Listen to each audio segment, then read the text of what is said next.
урматтуу укук коргоо органдарынын өкүлдөрү, негизи Кыргызстан дин тутуу эркиндиги боюнча дайыма азыркыдай гумандуу, күчкө, зомбулукка эмес, акылга, диалогко таянган саясатыбызды улантышыбыз керек.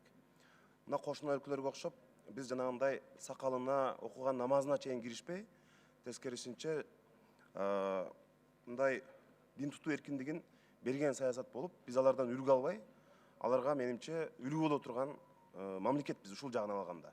Бул жакта дагы сөзсүз эркиндик, пикир алышуу болуш керек деп ойлойм. Мен айтайын дегеним башка азыр.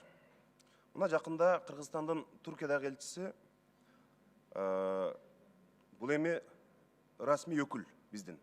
Өкмөттүн мындай расмий өкүлү Туркияда. 5 миллион доллар акча сурады. Бизге жардам бергиле, биз имам фондуна ушул имамдарды окутабыз, башка кылабыз деп.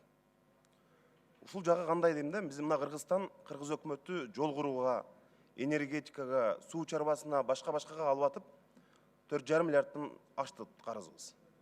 Бул эми жардам сурап атат. Ушул биз өзүбүзчө эгемендүү, өзүбүздүн бир салттуу баалуулуктарыбыз бар, улуттук баалуулуктарыбыз бар мамлекетпиз, көз карандысыз.